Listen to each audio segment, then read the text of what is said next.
Bonjour et bienvenue pour cette nouvelle vidéo sur Clash Royale de la team Did Eatsport, le clan Did Eatsport, où aujourd'hui nous allons tout simplement regarder certaines games, les meilleures games du mois de novembre de nos joueurs. On commence directement avec Bidule qui a affronté du clan Flip, le joueur Master.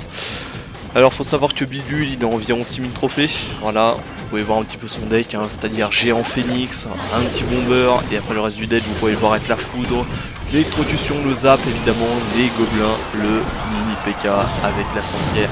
Et là pour le moment, avec aussi peu d'élixir, on va voir qu'ils défendent face à un chevalier et un PK qui ont tous les deux la moitié de leur vie, mais avec des gobelins ça devrait faire, la défense est plutôt bonne pour le moment. Ah, quoique avec aussi peu de gobelins ça ne faisait pas l'affaire, il est obligé de mettre un mini PK, le mini PK qui a peut-être à être tapé sur les chasseurs, non malheureusement il va peut-être utiliser le zap contre le chasseur qui tape quand même. Pour l'instant il est en dessous face à son adversaire et il n'a pas le zap malheureusement, du coup pour contrer le gang de gobelins il est obligé de mettre les bombers. Sachant que son adversaire joue méga chevalier et PK, c'est assez spécial, hein. Bon après vous me direz que Didi04SCG joue sur ces deux comptes, barbare d'élite, méga chevalier et PK dans le même deck, mais bon ça c'est pour la garde de clan, encore on peut limite l'excuser. En attendant, pour défendre le méga chevalier, notre cher Bidule a décidé de mettre un géant pour contrer, et en attendant il essaye d'attaquer avec un phoenix histoire de défoncer le méga chevalier de la meilleure des manières possible, mais il va peut-être pouvoir faire son dash, non il n'a pas eu le temps grâce au phoenix. Les gobelins qui vont être tapés, les gobelins à lance, et le phoenix qui va pouvoir se régénérer peut-être, non malheureusement, et les gobelins qui vont donner un petit coup chacun je pense, ouais, et la princesse qui a peut-être tapé, oui malheureusement elle tape, le mini PK qui a été mis en place trop tardivement, mais ça a été éliminé directement, il a le bomber, et je pense que de l'autre côté, oh le chasseur, le mauvais placement, et le mini PK qui en profite pour taper, et le bomber qui va mettre deux Bonda, 300 dégâts environ. Il repasse devant pardon pour l'instant, et le chasseur qui va attaquer, mais je pense qu'avec aussi peu d'HP il va pas avoir le temps de tirer, non, et il a préféré mettre la sorcière, il va attaquer directement avec le géant, mais on voit le méga chevalier qui va être mis en place peut-être par Master, on le voit qu'il l'a en main, et qu'est-ce qu'il attend? Oui, il le mettait sur la sorcière directement. Oh aïe aïe, quel enfoiré, comment est-ce que Bidule va pouvoir défendre? En attendant, le géant qui arrive à mettre la tour très mal de son adversaire.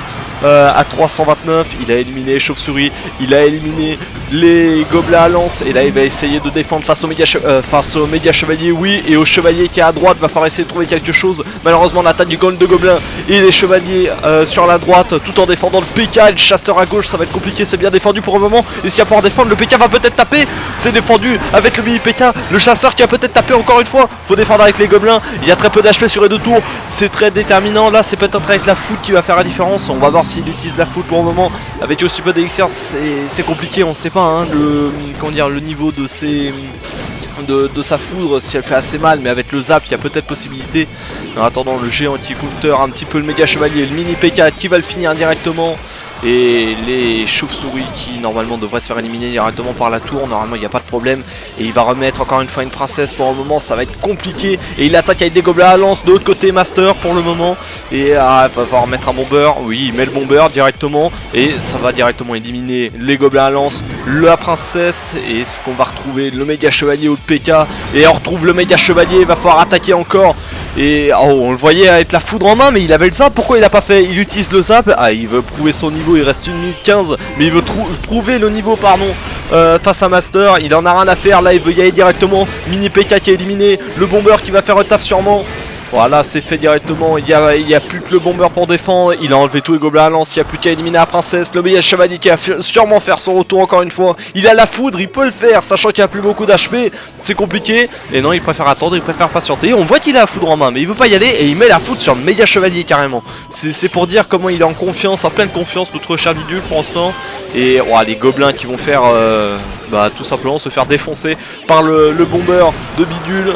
La princesse est éliminée, les gobelins lancent aussi, le PK qui est mis en place pour contrer le géant de Bidule qui a peut-être à être tapé, non, il paraît trop loin, non c'est compliqué, le méga chevalier et le PK maintenant, va falloir défendre face à ça va être compliqué pour Bidule, mais on l'a déjà vu, hein, il a réussi à défendre tout à l'heure, le méga chevalier de façon évoluée, le PK, donc là ça devrait pas être un problème, il arrive encore une fois avec le zap à défendre face au gang de gobelins, et les gobelins lancent, le bomber qui fait encore une fois le taf, La sorcière qui fait le taf de manière aérienne. 2 sorcières. Et il reste 1 seconde. Va falloir mettre la foudre. Il n'y a plus le choix. Faut mettre la foudre. Et il met la foudre. 12 HP. Et c'est donc une victoire de la part de Bidule. Évidemment, c'était un petit peu prévisible hein, qu'il nous fasse ça, Bidule. Que pendant 2 minutes, il patiente. Il voulait juste prouver son niveau face à Master. On enchaîne avec une deuxième partie où on retrouve 2 joueurs de Did eSport en face à face. C'était pas pour un tournoi malheureusement, mais si vous vouliez, si vous voulez même faire un tournoi, organiser un grand tournoi avec notre équipe, ça peut s'organiser. Il suffit de nous le dire en commentaire si ça vous intéresserait. Et puis nous on organise ça, on met 1 heure et puis voilà, vous pouvez participer. En attendant, on retrouve donc Didi04 SCG face à Rémi.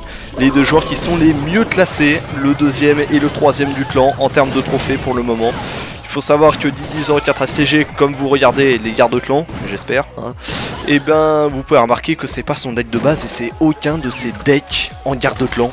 Et Rémi, on voit que c'est devenu son deck principal, c'est un deck un peu test pour le moment avant de rush les trophées. Il avait une mecha avant, c'était le PK avec la Valkyrie et Mousquetaire pour défendre, et pour attaquer il avait mineur, fuite à gobelin, et il avait juste les 2 sorts, la bûche et le zap. C'était une bonne technique, franchement, avec peu d'élixir pour défendre avec des sorts, il avait juste à mettre le PK pour défendre correctement, et puis voilà, le travail était fait. Et on peut voir qu'il a complètement modifié son deck, il reste plus que la mousquetaire et la bûche malheureusement. Voilà, c'est tout ce qu'il en reste, mais un deck qui est beaucoup moins cher. On va voir si ça fait la différence en attendant. On peut voir que nous on arrive à rush un petit peu à la même manière que Rémi faisait à l'époque, c'est-à-dire avec le mineur et Ah, c'est pas le fût à gobelin, c'est la foreuse à gobelin. Pour ça, j'arrive pas à retenir le nom. Mais ouais, la foreuse qui joue aussi du côté de Rémi hein, dans son nouveau deck maintenant. Et on peut voir qu'avec la foreuse évoluée, ça peut faire très mal encore. On va voir si Didi peut arriver à défendre correctement. On va voir la foreuse qui est mise en place. Le gobelin Sarbacana qui se fait contrer directement par les gardes. Et le bourreau qui est directement contré. Et le bourreau qui arrive à défendre la foreuse. La foreuse qui n'arrive même pas à taper ne serait-ce qu'une fois si les gobelins ont quand même mis 2 coups chacun. Et on va peut-être attaquer avec la foreuse et le mineur du côté de Didi. Et oui, c'est une spéciale un peu qui nous fait. En attendant, pour défendre le bourreau, ça met directement un chevalier. Sauf que le mineur qui fait un peu en quelque sorte le tank pour les gobelins, ça gratte un petit peu. Et la Valkyrie qui est mise en place directement pour contrer le chevalier évolué pour l'instant. Le gobelin Sarbacane qui fait un petit peu le taf pour contrer les gobelins. Et une bûche a été lâchée dans le vide hein. On sait comment ça se passe sur le téléphone de Didi04 FCG, hein, on sait que ça bug hein, de toute manière, donc bon voilà, pas trop surprenant. En attendant, on est plutôt bien du côté de Didi04 FCG pour le moment, 244 PV sur la tour de Rémi, et pour l'instant il va essayer de réattaquer avec une foreuse encore une fois, et oui là ça va taper, ça va jouer à rien, il est bien revenu Rémi, et là pour l'instant 82 PV, 59, ça va se finir à la bûche peut-être, et malheureusement Didi04 FCG qui a perdu, non, il reste un HP, et la foreuse qui va peut-être faire la différence, et oui, un PV de différence entre Rémi et Didi04 FCG, une victoire pour 1 PV, ça s'est joué à rien du tout entre les deux. Oh franchement, la partie était vraiment excellente, c'était serré entre les deux, mais on enchaîne directement avec cette dernière partie entre Eptilion et Chavela 91 pour la ligue. Pour l'instant c'est juste le début, la ligue en bronze. C'est là où nos joueurs ont l'habitude de tester leur deck, évidemment ils ne le font pas en tournoi ou en guerre de clan, c'est juste pour y tester, pour soit racheter les trophées, soit faire de nouveaux decks de GDC. Et on peut voir que la méca de Eptilion c'est de tout miser sur le méca chevalier pour que le fût à gobelin puisse gratter. Et puis on va voir de toute manière, là il a voulu éliminer directement l'artificière avec ses flèches, ce qui a été fait. Il va mettre son armée de squelettes pour défendre contre le golem d'élixir qui est très chiant à défendre quand il le faut. Mais là avec la Valkyrie en plus ça va être très compliqué, va falloir mettre le MK, le plus rapidement possible. Ils le mettent tardivement mais bon ça devrait faire, et malheureusement ça devrait toucher. Oui ça touche, oh, aïe aïe aïe aïe aïe. Ça a enlevé 1000 PV à la tour d'Eptilion, c'est compliqué, là c'est compliqué, va falloir faire une belle remontée face à Chavela 91, et avec le golem d'élixir il va être très chiant. L'électro-sorcier qui va sûrement être posé, oui il a été posé directement de la part d'Eptilion, c'est défendu, ça n'a pas été touché, je parle des golems d'élixir. sur un tour d'Eptilion. Il va peut-être mettre son chevaucheur pour qu'il passe devant l'archer magique. Et oui, il passe devant, il va éliminer Artificière. Non, ça élimine pas. Et là, ça rush, ça va éliminer la tour, ça va faire la tour directement avec le chevaucheur et le fût à gobelin qui a été mis. Et l'archer magique qui est en train de faire tout le travail et qui va éliminer Artificière peut-être. Et oui, il l'élimine. Bon, malheureusement, il reste juste un petit squelette.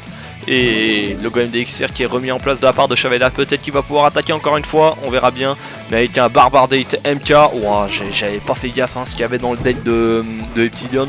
Mais on va voir, mais ça promet pour le moment. L'archer magique qui va peut-être se focus. Et oui, sur le golem d'élixir, l'objectif c'était de se mettre sur le canon aérien. Oui, je l'appelle comme ça, je sais c'est pas son vrai nom, mais j'en ai rien à faire de toute manière. C'est plus simple à retenir comme ça.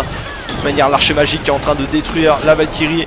La Valkyrie qui va peut-être permettre à... Oh, c'est bien défendu. J'allais dire à l'artificière d'attaquer en évoluer sur l'archer magique. Malheureusement, c'est pas le cas et il peut pas récupérer d'élixir. Là, il a posé le MK trop tardivement. Et encore une fois, on a l'archer magique qui adore éliminer cette carte dont je retiens jamais le nom, mais c'est pas grave. Moi, j'appelle ça le canon aérien. Je vous l'ai déjà dit. Et l'archer magique qui va se faire éliminer directement par Valkyrie, le méga chevalier qui va directement aller toucher la tour et les trois sorciers qui a peut-être mis en place, faut pas le mettre trop tôt.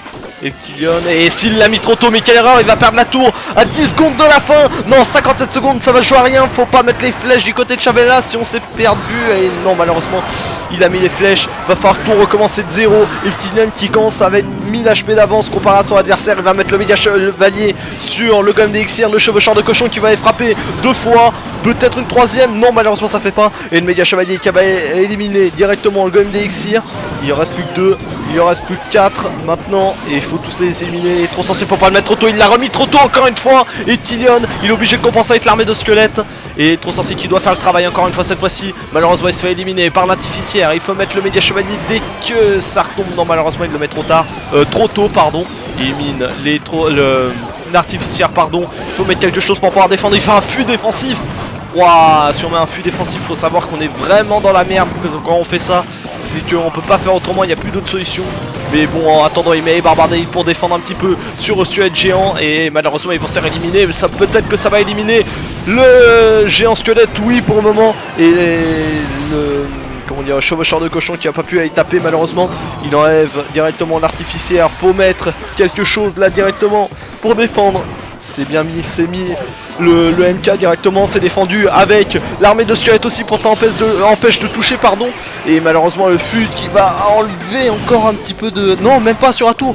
Et c'est mis directement les barbares d'élite pour aller taper peut-être. Non, malheureusement il a mis un golem d'élixir du côté de Chavella. Mais on met un fût à gobelin. On est en train de mettre la pression. Le chevaucheur de cochon qui élimine directement la tombe. Et non, malheureusement ça touche pas. Mais avec l'archer magique, ça fait 2-3 dégâts. Est-ce que le dash... Non, malheureusement le dash de MK se fera pas pour le moment. Mais il est bien revenu de la part de Eptilion. Pour l'instant c'est bien revenu pour le moment. Et il faut mettre les flèches pour pouvoir attaquer. Là faut tenter quelque chose. On sait qu'il y a les flèches de l'autre côté. Oui il l'a compris, il met les flèches. Ça met les flèches aussi du côté de Eptilion. Il va attaquer avec le chevaucheur de cochon. La victoire peut-être. Et oui, avec le chevaucheur de cochon qui met 2 coups grâce à l'aide de l'électro-sorcier. C'est une victoire de la part d'Eptilion. On arrive donc à la fin de cette vidéo, j'espère qu'elle vous a plu.